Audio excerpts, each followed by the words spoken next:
10 de março de 2026. O Exército dos Estados Unidos aprova uma nova granada de mão letal, a M111. É a primeira em 58 anos. Mas a antiga M67 de fragmentação não será aposentada, não será substituída. Por que o Pentágono gastou milhões para desenvolver a M111, mas manteve como arma base uma granada de 1968? A resposta está na doutrina. A nova M111 é uma granada ofensiva, projetada para combate urbano, sala por sala. A M67 permanece como a principal granada de fragmentação do Exército. Uma não substitui a outra, elas coexistem. A M67 está em serviço contínuo por 58 anos, desde 1968. Ela serviu por mais tempo que o fuzil de assalto M16 original. Serviu por mais tempo que o tanque de guerra M60. Vietnã, Guerra do Golfo, Iraque, Afeganistão. O Exército do ZU.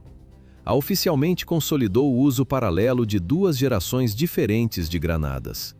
A decisão forçou os estrategistas a reexaminar os erros mecânicos da Primeira Guerra Mundial. A fonte desses erros era um padrão da Primeira Guerra Mundial, a granada Mark II, o ananás. Seu corpo de ferro fundido, pesado e angular, era coberto por sulcos segmentados. A lógica parecia impecável.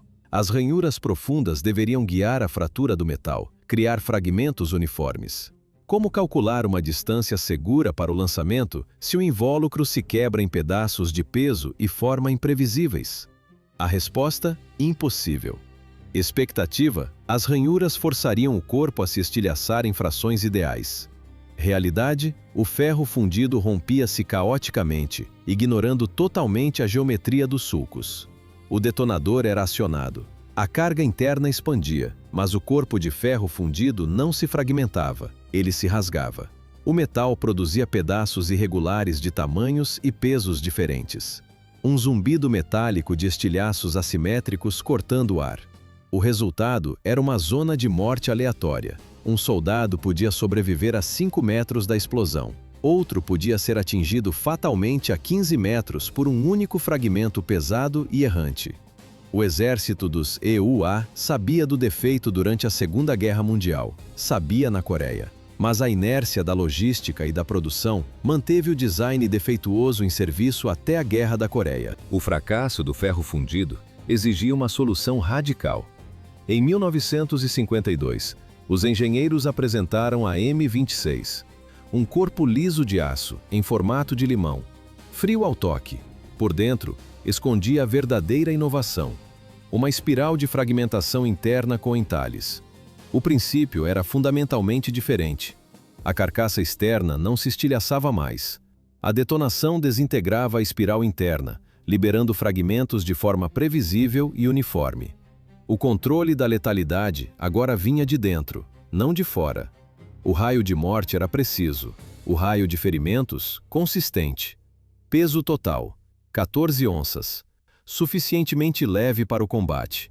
A granada M26 foi enviada para o Vietnã. A espiral interna da M26 resolveu o problema balístico, mas a selva do Vietnã revelou um defeito no seu mecanismo externo, uma falha fatal. O que acontece quando uma geometria de fragmentação perfeitamente calculada encontra as densas vinhas da selva vietnamita?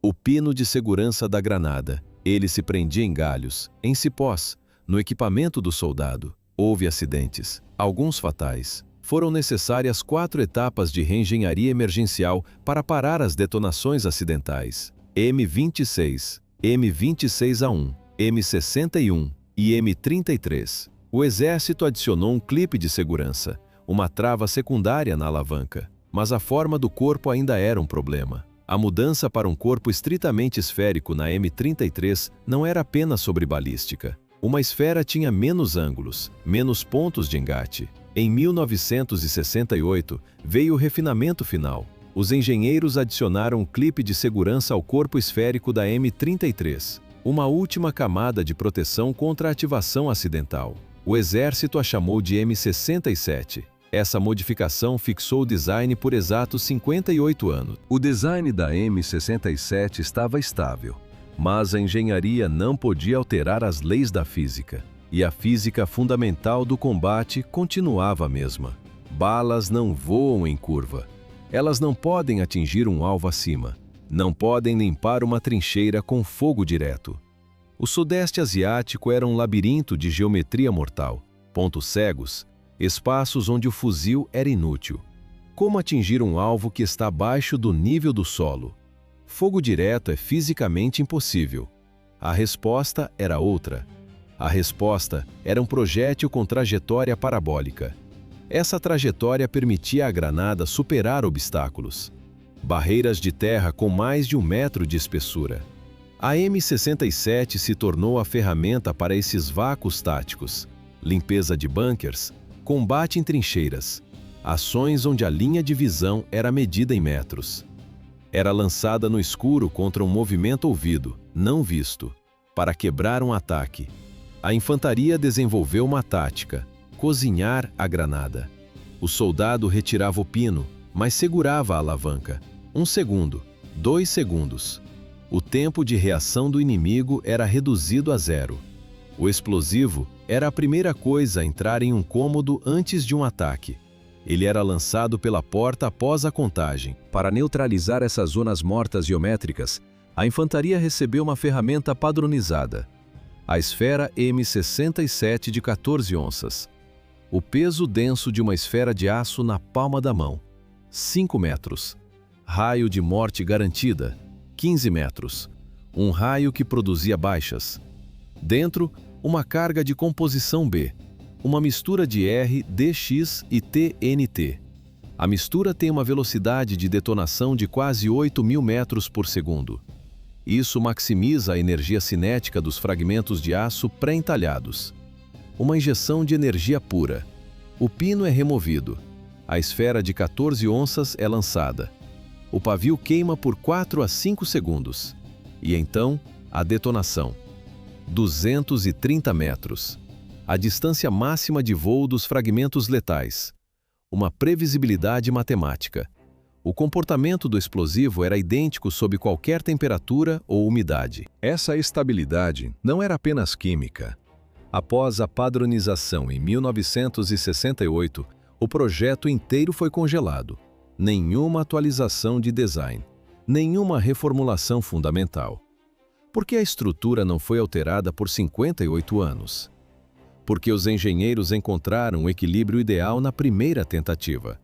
A proporção perfeita entre massa e raio de ação. Sua carcaça verde-oliva se tornou uma constante visual nos campos de batalha. Selvas densas do Vietnã, desertos escaldantes da Guerra do Golfo. A expectativa, modernização constante do armamento. A realidade, nenhuma alteração fundamental no projeto por mais de meio século. Era um design correto, 58 anos em serviço. Granada, Panamá, Balcãs, Afeganistão, Iraque.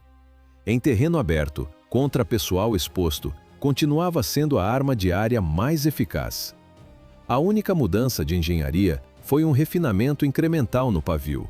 Um detalhe: o projeto básico permaneceu intocado, uma constante em 7 grandes campanhas militares americanas. A balística ideal para espaços abertos tornou-se uma armadilha mortal.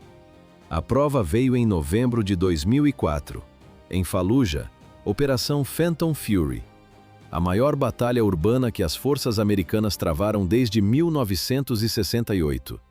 12.000 fuzileiros navais e soldados lançados na malha de ruas mais densa do Iraque. Um labirinto fortificado por meses, cômodos transformados em zonas de morte. Ali, a física da granada M67 se inverteu. Sua vantagem tornou-se uma falha fatal. O que acontece com os estilhaços em um espaço fechado? Eles perfuram paredes e matam soldados na sala ao lado. A detonação projeta fragmentos de aço em velocidade letal. Em um campo aberto, eles voam até atingir o alvo. Em um cômodo, eles atingem paredes de concreto. Ricocheteiam, voltam contra o atirador em ângulos imprevisíveis. Fragmentos que não ricocheteavam atravessavam as finas paredes internas. O som surdo do estilhaço de aço rasgando o gesso fino. As divisórias padrão nas casas iraquianas tinham a espessura de um tijolo. Nenhuma barreira para o aço a mais de 1.500 metros por segundo. Do outro lado da parede, podia haver um soldado amigo. Fratricídio. Essa foi a palavra. Não um risco teórico, um padrão documentado. O coronel Vince Morris, gerente de projeto do Exército, admitiu: a granada M67 não era a ferramenta certa para o combate de porta em porta. O risco era alto demais.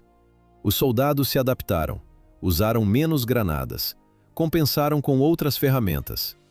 Mas contornar uma limitação não é o mesmo que resolvê-la. Era preciso encontrar uma nova geometria de explosão. A tecnologia de sobrepressão era a resposta para um vácuo produtivo. Um vácuo de 50 anos. Desde 1975, o exército americano não tinha uma granada ofensiva funcional. Tudo por causa da toxicidade da Mark III-A2. A Mark III-A2 entrou em serviço em 1968. Um design de concussão, construída para o combate em espaços fechados que a M67 não suportava. 7 anos depois, foi totalmente restrita. O motivo? Amianto. O corpo da granada continha um material tóxico. Um rangido seco dentro de invólucros de aço condenados. Soldados não podiam treinar com ela. Não podiam recebê-la. Não podiam usá-la. Por que o exército ficou meio século sem uma granada ofensiva? O problema estava oculto na composição tóxica do corpo. A proibição do amianto no final dos anos 70 paralisou não só a construção civil, paralisou cadeias de suprimentos militares inteiras. Arsenais já produzidos foram retirados de circulação. A Mark III-A2 virou um fantasma no inventário. Tecnicamente presente, funcionalmente ausente. Seu papel permaneceu vago por 50 anos. A nova M111 é a arma que a Mark III-A2 deveria ter sido. Seu corpo é feito de plástico. Um plástico que se consome totalmente na detonação. Sem estilhaços, sem resíduos. Mas a verdadeira solução é logística. A M111 usa os mesmos componentes de espoleta da M67. Um operador na linha de montagem. O mesmo fusível padrão M67. Ele se encaixa perfeitamente no novo corpo de plástico.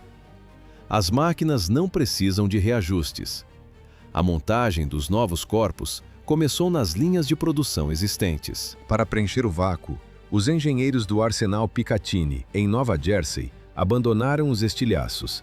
A nova arma, M111, seria pura física. Uma teoria de letalidade diferente, desenvolvida na mesma instituição que produz munições americanas desde 1880. O mecanismo: sobrepressão da explosão. Uma onda de força gerada pela detonação. Em campo aberto, ela se dissipa rapidamente. Seu efeito cai com o cubo da distância. Ineficaz.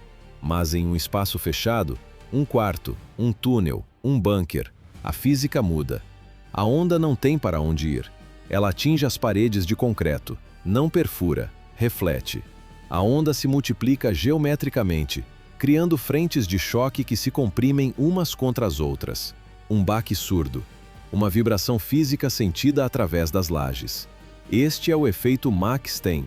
A pressão se amplifica, esmagando tudo no interior. Sem um único fragmento. Sem risco para a equipe de assalto no corredor. A M111 não atravessa barreiras. Ela domina o espaço. Para o soldado, é a diferença entre uma ferramenta que ele pode usar e uma que não pode. A granada de mão ofensiva M111 foi liberada para fornecimento de material esta semana. A aprovação da M111 não aposentou sua antecessora. A granada de fragmentação M67, com 58 anos de serviço, permaneceu em dotação. Por que a chegada de uma nova arma não levou ao descarte da antiga? A física do campo de batalha. Espaços abertos ainda exigem fragmentos. O design da M67 é um refinamento direto. Sua linhagem vem da M26, usada na Coreia. Ambas corrigiram o desempenho irregular da Mark I nas duas guerras mundiais. Seu poder de fogo vem da composição B, uma mistura estável, precisa.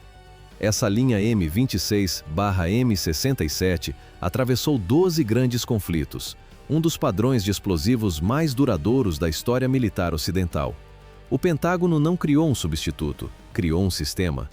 Duas ferramentas para dois ambientes distintos. Terreno aberto exige os fragmentos da M67. Espaço fechado, a onda de pressão da M111. Uma doutrina dividida, onde cada arma é calculada para sua própria física. O padrão de retardo para ambas, de 4 a 5 segundos.